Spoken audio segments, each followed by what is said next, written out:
Good morning everyone and welcome to the class. We are doing second chapter in geography and the name of the chapter is land, soil, water, natural vegetation and wildlife resources.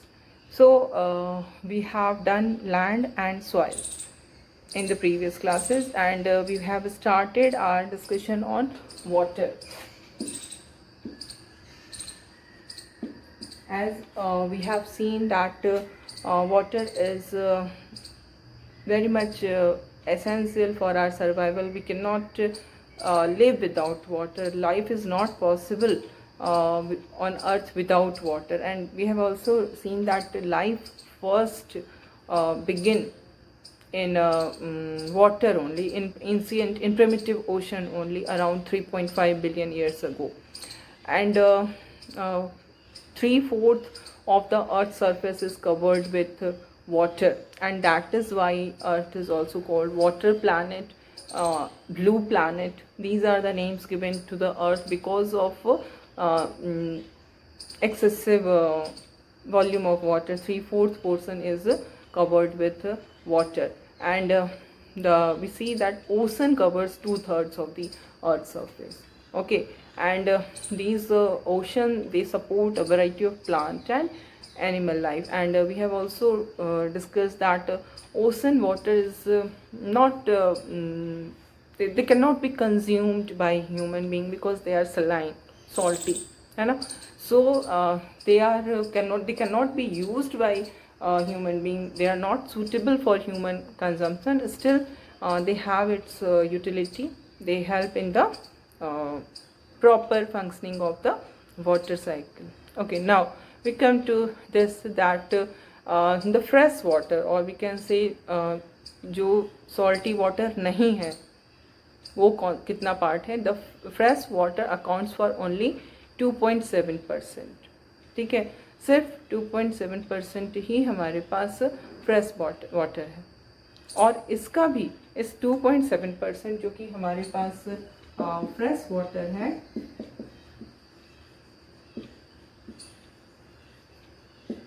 इस 2.7 का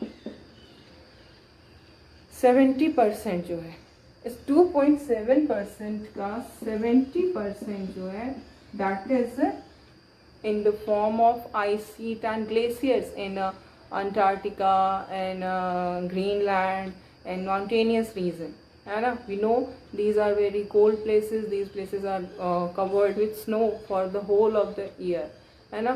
तो यहाँ पर हम देखते हैं कि जो 2.7% ही फ्रेश वाटर है, और उस फ्रेश वाटर का भी 70% जो है वो हमारा आइस के फॉर्म में है, आइस शीट और ग्लेशियर के फॉर्म में, विच इज़ नॉट यूजेबल, है ना, which can not be used. They are inaccessible. ऐसे जगह पर हैं, इस तरह के प्लेस पे वो लोकेटेड हैं कि they are completely inaccessible for human beings. So what we find, only 1% of fresh water is available and fit for human being. जो fresh water है उसका सिर्फ 1% ही हमें मिलता है as a for the human consumption. Okay, and ये जो 1% हम कह रहे हैं, 1% of fresh water, ठीक है, you carry 1% of fresh water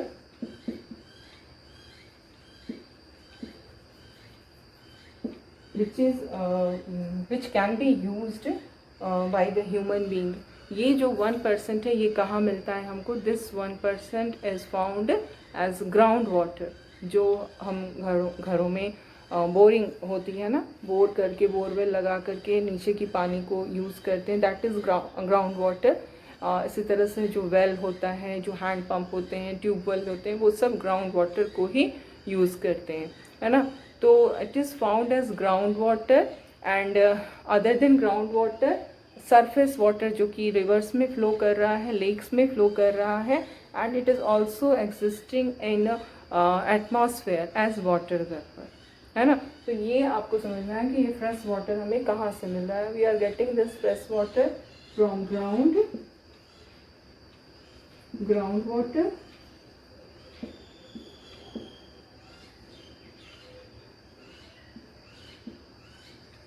surface water, है ना, ground water, surface water, and the another is water vapor.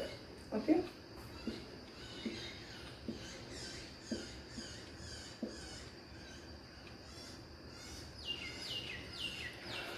Okay.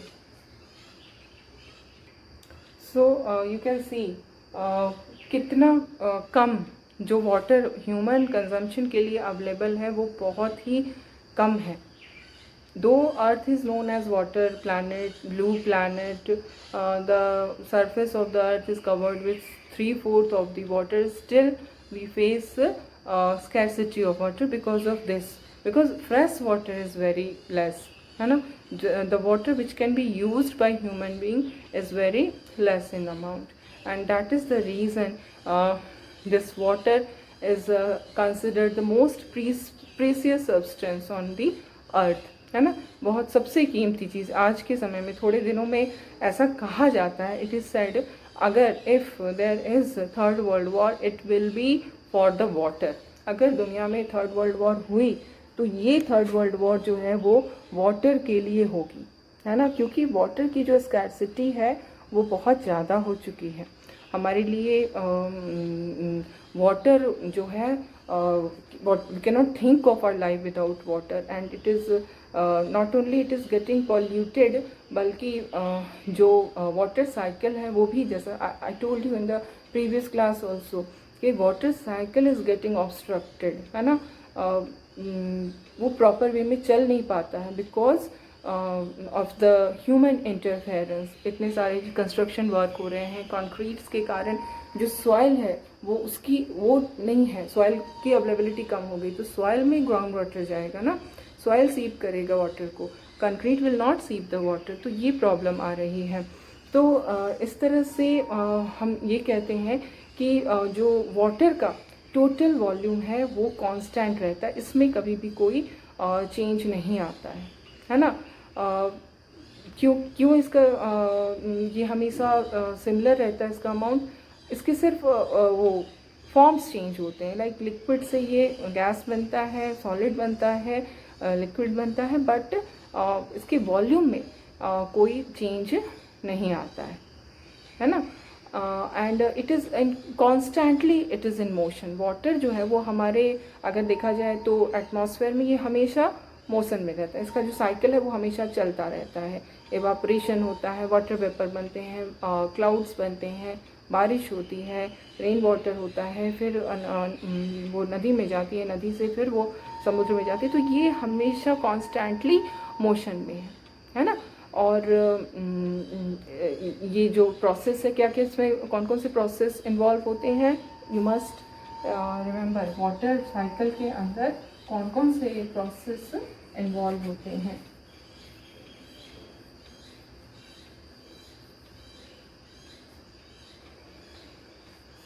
पहला है इवापोरेशन. इवेपोरेशन क्या हुआ, जो सी है वहाँ पे जो वाटर है, सी वाटर है, वो सन की हीट मिलती है, उससे वो गर्म होता है और वो इवेपोरेट होते रहता है होल डे, इट्स इवेपोरेटिंग, है ना. इवेपोरेशन के बाद क्या होता है, जो वाटर वेपर हैं वो एटमॉस्फेयर में मिल जाते हैं and they form the clouds. And then जब क्लाउड्स में वाटर वेपर बहुत ज़्यादा भर जाता है तो क्या होता है, प्रेसिपिटेशन, जिसको हम कहते हैं बारिश, है ना. So the second process is precipitation and the third process is run of. जब बारिश होती है तो अर्थ के सरफेस पे वो बारिश की बूंदें गिरती हैं और वो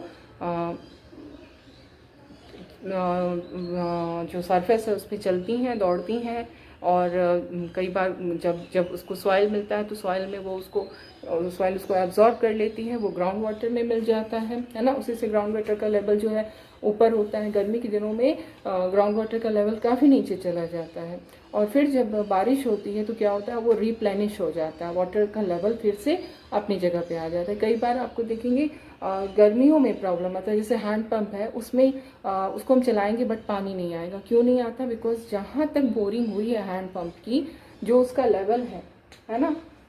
ये सब चीज़ें आपने पहले भी क्लास 6 में भी we have done all these things, है ना। तो ये चीज़ें हर समय साथ साथ रहनी चाहिए आपके। जैसे कि सपोज ये हमारा वो है ना, हैंड पंप है, यहाँ से पानी आ रहा है, इसको इधर से हम चलाएंगे, ये पानी आएगा, ये हमारा सरफेस है ना। अब सरफेस के नीचे ये मान लो यहाँ पर सपोज नीचे नहीं जाते हैं, यहाँ तक बोरिंग किया हुआ है। बोरिंग करना मतलब छेद करना, इट्स सिंपल, बहुत सिंपल। वर्ड्स को सिंपल करके अगर समझोगे तो सब चीज़ें समझ में आ जाएंगी, है ना। तो बोर करके छेद करके यहाँ तक, यहाँ पर जो पानी अवेलेबल था यहाँ पे पानी मिल गया, है ना। जब बोर किया जा रहा था, गड्ढा किया जा रहा था, तो यहाँ पर वाटर अवेलेबल था, ग्राउंड वाटर, तो यहीं तक बोर किया गया। और अब उसके बाद काम पूरा हो गया, पानी चलाते हैं, तो ये वाली जो ग्राउंड वाटर है इसको ये खींचता है और ये पानी हमको यहाँ पर मिलता है ना। अब क्या होता है, जब गर्मी का दिन आता है, तो गर्मी के दिन में क्या होता है कि अंडरग्राउंड वाटर का जो लेवल है वो नीचे चला जाता है। जो यहाँ पर लेवल था, अब वो क्या हुआ, वो लेवल नीचे चला गया। Now what will happen that the people will not be able to get water from this tube well because boring का लेवल से नीचे पानी चला गया है, ठीक है। तो इस कारण जब भी समर सीजन में वाटर की प्रॉब्लम आती है। अब क्या होगा, जब बारिश होगी, रन ऑफ हो रहा है ना, तो उस समय क्या होगा, जो सॉइल है वो क्या करेगी, इस वाटर को एब्जॉर्ब कर लेगी, है ना। तो जब ये सॉइल वाटर को एब्जॉर्ब करेगी तो क्या होगा, वाटर का जो लेवल नीचे चला गया था, इट विल अगेन राइज, ये फिर से ऊपर आ जाएगा। और जब ऊपर आ जाएगा तो फिर से हमें पानी मिलने लगेगा।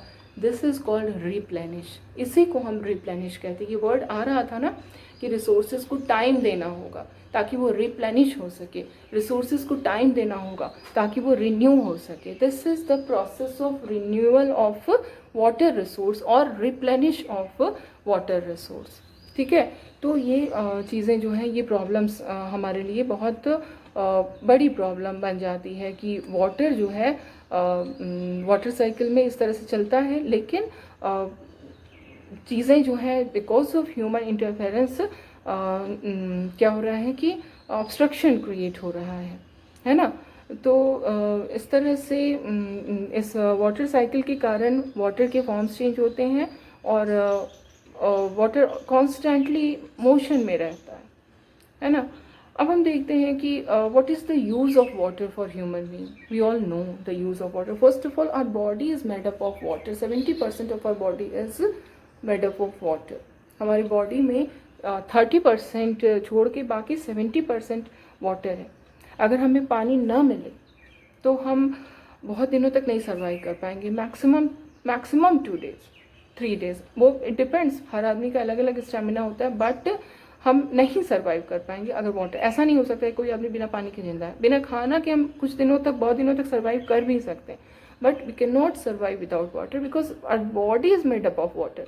जैसे ही हम पानी पीना कम करते हैं, हमारे बॉडी में वाटर का लेवल कम होना स्टार्ट हो जाता है, और फिर हम अगर वो पानी नहीं पिए, लेवल फिर से वापस नहीं आया अपनी जगह पे, तो फिर और प्रॉब्लम्स आती हैं, है ना। तो हम वाटर के बिना हम सर्वाइव ही नहीं कर सकते। पहली चीज़, we need it for the purpose of drinking, cooking, खाना बनाने के लिए हमें पानी चाहिए। We all are knowing all these things, है ना। ये तो बहुत ही आसान चीज़ है कि वाटर का किस पर्पस से यूज़ होता है।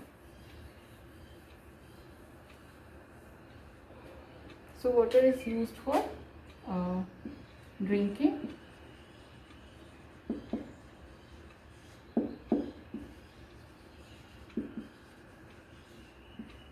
कुकिंग, है ना। इसके अलावा हमें नहाने के लिए, बाथिंग के लिए, फिर हमें वॉशिंग के लिए, ठीक है। इसके अलावा हमें जैसे अपने घर के जो काम है उसके लिए, सफाई के लिए, क्लीनलीनेस के लिए, for the purpose of cleaning. ये तो हमारे नीड्स हुए एज ए ह्यूमन बीइंग। हम अपने घर में हमें इन सब चीज़ों के लिए ज़रूरत होती है. Other than this water is also very much important for the agriculture. We can not cultivate in the absence of water, है ना. These are are personal needs. हमारी बॉडी को इसका नीड होता है, हमारी पर्सनल नीड्स हैं. But we can not survive without these fulfilling these needs, है ना. इसके अलावा एग्रीकल्चर, इरिगेशन, है ना, जो बारिश होती है उसकी ज़रूरत होती है. अगर बारिश प्रॉपर ना हो तो फिर हमें इरिगेशन की फैसिलिटीज़ की ज़रूरत पड़ती है, तब जा कर के खेती हो पाती है, एग्रीकल्चर हो पाता है. इसके अलावा water is also important for industries. जो फैक्ट्रीज़ होते हैं उनमें तरह तरह का जो मैन्युफैक्चरिंग हो रहा है, काम हो रहा है, it is not possible in the absence of water. Water से ही तो सब कुछ काम होते हैं सारे, है ना. फिर इलेक्ट्रिसिटी जनरेट होता है, जैसे कि हमने बताया था, जब जिसको हम हाइड्रो इलेक्ट्रिसिटी कहते हैं. रिवर का जो वाटर होता है उसको डैम एक तरह से, dam is just an obstruction. एक डैम बना के, स्ट्रक्चर बना के उसको रोक दिया जाता है वाटर को, और फिर वहाँ से बहुत ऊपर से उसको नीचे गिराया जाता है. तो जब ऊपर से वाटर एकदम स्पीड से नीचे गिरती है तो उसकी स्पीड से, वाटर की स्पीड से नीचे वो टरबाइन होता है, वो टरबाइन चलता है और उसके चलने से इलेक्ट्रिसिटी जनरेट होती है. तो water is also important for generating electricity, है ना.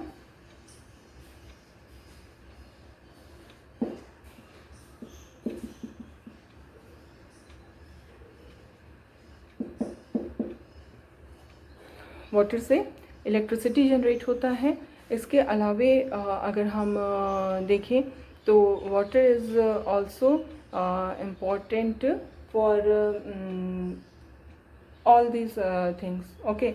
एंड सबसे बड़ी बात है कि जो वाटर की नीड है दैट इज़ एवर इंक्रीजिंग. हर समय वो बढ़ रही है. क्यों बढ़ रही है? क्योंकि पॉपुलेशन बढ़ रही है ना. Population is increasing.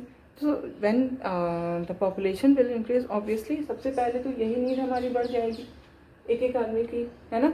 उसके बाद पॉपुलेशन अगर बढ़ रहा है तो उसकी फूड रिक्वायरमेंट पूरी करनी होगी. एग्रीकल्चरल पे भी प्रेशर पड़ेगा, इंडस्ट्री पे, हर कुछ को एक्सपांड करना होगा, ज़्यादा से ज़्यादा प्रोडक्शन करना होगा. तो ऑब्वियसली उनको भी वाटर ज़्यादा से ज़्यादा चाहिए, है ना. तो वाटर की जो डिमांड है वो बढ़ती जा रही है.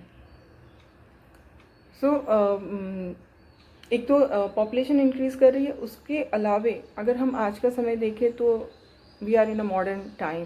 We are using so many electronic gadgets in our house, है ना. हमारा जो लाइफस्टाइल है वो बहुत ही अर्बनाइज्ड हो गया है, हमारे स्टैंडर्ड ऑफ लिविंग बढ़ गया है. तो हम ज़्यादा से ज़्यादा इलेक्ट्रॉनिक गैजेट्स घर में यूज़ करते हैं. Mixer grinder, refrigerator, geyser, air conditioner, cooler, television, all these are using electricity, है ना. ये हर चीज़ जो है वो इलेक्ट्रॉनिक आइटम्स हैं.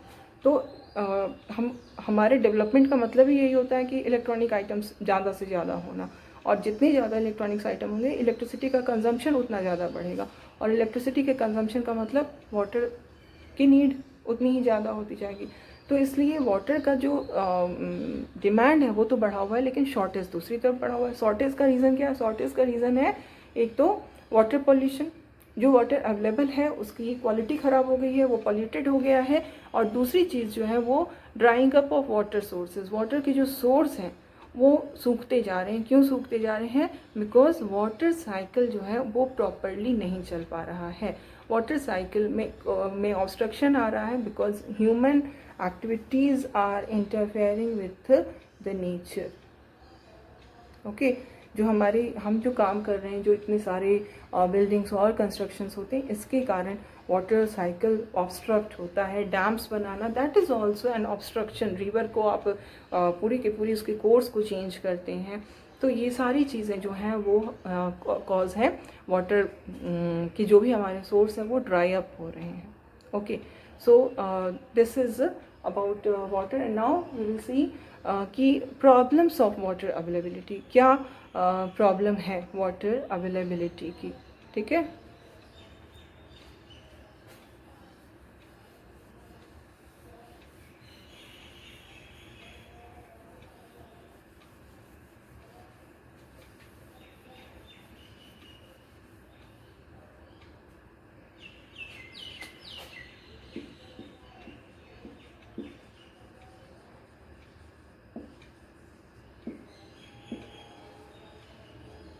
Problems of water availability.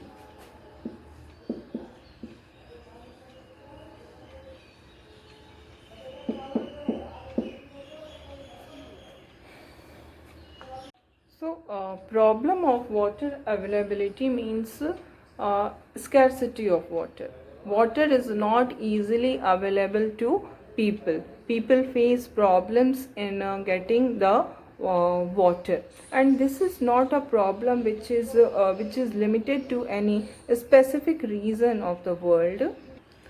So, what we find most of Africa, West Asia, South Asia, parts of Western USA, Northwest Mexico, parts of South America, entire Australia, these are the regions which are facing shortages in fresh water supply.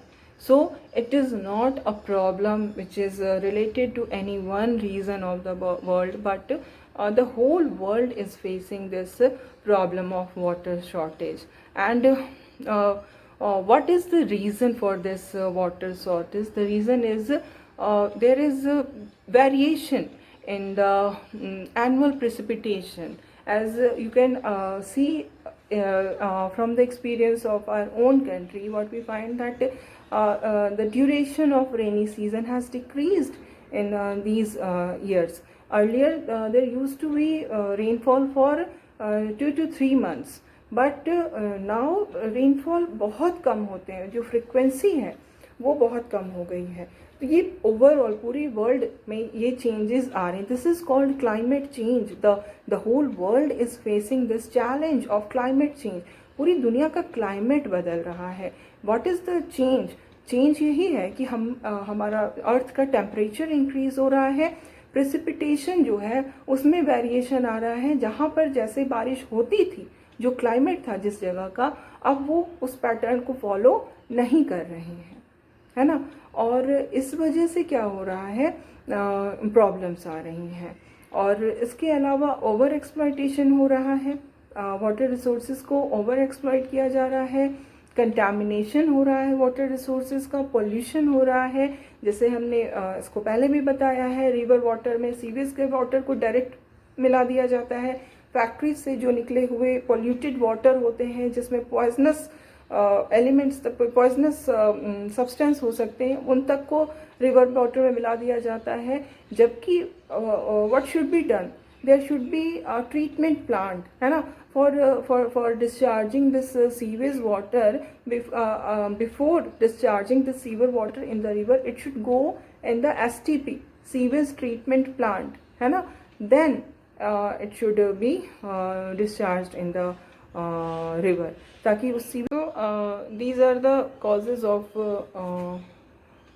water shortage, and it is a very grave situation. As I told you कि पूरी दुनिया इस problem को face कर रही है. और ऐसा बिल्कुल सही कहा जाता है कि अगर तीसरा वर्ल्ड वॉर हुआ तो वो वाटर के लिए ही होगा. So what is the need of the hour? The need of the hour is to conserve water resources, है ना. सबसे इम्पॉर्टेंट काम अभी हमारा यही है कि वाटर रिसोर्सेज को हमें कंजर्व करना होगा. ठीक है, कंजर्वेशन ऑफ वाटर रिसोर्सेज.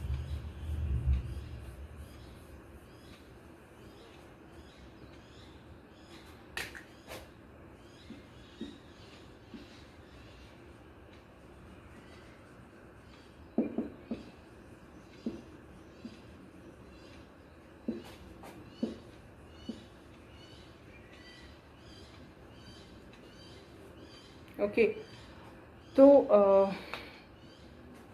आज के समय में हमारे लिए सबसे इम्पॉर्टेंट है कि हमें क्लीन और एडिक्वेट वाटर सोर्स अवेलेबल हो, है ना. हमारा जो एक्सेस है वो क्लीन वाटर और एडिक्वेट वाटर तक होना चाहिए. You must be watching in the news, especially during the summer months, how people in especially in Maharashtra जो वेस्टर्न महाराष्ट्र है, वहाँ पर लोगों को बहुत ज़्यादा एक्यूट वाटर शॉर्टेज होता है. और people use to travel so many kilometers in order to fetch water, and that water is also not safe, polluted water. So you can just imagine, because we are not facing the problem, we are getting water from our tap regularly.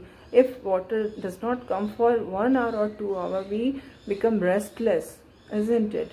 But you just think, what is the situation, what is the condition so many people are facing in our country itself. So this is the biggest challenge, and so we need to conserve this resource. Okay, and we know that water is a renewable resource, it is renewed, है ना. But at the same time we also know that by using it carelessly or overusing it or polluting it, because of these reasons the water become unfit for use. There is problem of water shortage. So the most important problem, or we can say the most important problem is that discharge of untreated or partially treated sewage, which I told you just now. ये सबसे बड़ी problem है. जो पूरे शहर का जो sewage water होता है, कई बार कई जगहों पे ये बिल्कुल होता है, वो these sewage water are directly discharge into the river. So this makes the river dirty. And अगर रिवर हमारे डर्टी हो जाएंगे तो फिर ये हमारे लिए सर्वाइवल का क्वेश्चन हो जाएगा. So there is need of STP, as I told you. पहले उसको सीवेज ट्रीटमेंट प्लांट में उसका ट्रीटमेंट करिए, तब उस वाटर को डालना चाहिए, है ना. इसी तरह से जो इंडस्ट्रीज़ होते हैं, they also use so many chemicals, manufacturing processes going on in the factory, and waste water is generated there, and this waste water is also discharged in the river water. So there is also need to discharge these water after the treatment. Okay, manufacturing will never be stopped, है ना. हमें ज़रूरत है, factories चलेंगे, बनते रहेंगे, manufacturing होती रहेगी. बट अगर वहाँ से पोल्यूटेड वाटर निकल रहा है तो that should be first treated in the plant, and then it should be discharged in the river. That is the need of the hour. And in the similar way agriculture में भी क्या होता है, जो pesticides and chemical fertilizers use करते हैं, उससे क्या होता है, सॉइल में ये चले जाते हैं फर्टिलाइजर्स, जो केमिकल्स हैं. they make their way in the soil, and through the soil they make their way in the ground water also. Ground water तक में ये केमिकल्स मिल जाते हैं. तो ये सारे जो रीज़न है जिसके कारण हमारा जो वाटर है वो बुरी तरह से पॉल्यूट हो रहा है. These are the most important reason कि हमारे वाटर में जैसे नाइट्रेट्स उनके एलिमेंट्स पाए जाते हैं, मेटल पाया जाता है, पेस्टिसाइड्स पाया जाता है, which is very much detrimental for the health of human being, है ना. ज़्यादातर जो ये केमिकल्स वाटर में मिलते हैं, these are non biodegradable and they reach human body, है ना. पानी जब वो अंडरग्राउंड वाटर में मिल गया है, जब वो रिवर में मिल गया है, तो वो they make their way to reach human body also, because everyone is not getting RO water and UV water, all these the new technology which is used for cleaning the water. It is available only to the richer few, है ना. जो थोड़े से जो rich people हैं, बस वही उसको यूज़ कर रहे हैं. जो हमारी मास है वो तो वाटर डायरेक्ट वाटर पी रही है, जो बिल्कुल हमारी गरीब जनता है. तो क्या हो रहा है, ये जो पेस्टिसाइड्स है एक्चुअली, ये जो केमिकल्स है actually they are reaching human body, and this is the reason for so many disease. जैसे कैंसर जैसी जो डिजीज़ है, उसका एक बहुत बड़ा रीज़न ये होता है. तो ये ह्यूमन सर्वाइवल के लिए क्या है, it's a very big threat. तो अगर हम वाटर पॉल्यूशन को कंट्रोल करना चाहते हैं तो इसके लिए सबसे पहले तो वही ट्रीटमेंट प्लांट्स होना चाहिए. सीवेज ट्रीटमेंट प्लांट है एक तरफ जो फैक्ट्रीज से भी जो वाटर निकल रहे हैं उसके भी ट्रीटमेंट प्लांट्स होने चाहिए. देन फार्मर्स में अवेयरनेस कि आपको कितना यूज़ करना है. They are not aware of the quantity of this fertilizer, and they use it indiscriminately. So that should be stopped. They should be given proper training and education. They must be made aware that more use of pesticides can be detrimental for the life of human being. So in this way we can do to control the water pollution. Okay, so other than this, there are other reasons like deforestation. That is also one of the most important reason for this water pollution. We will continue with these discussions in the next class.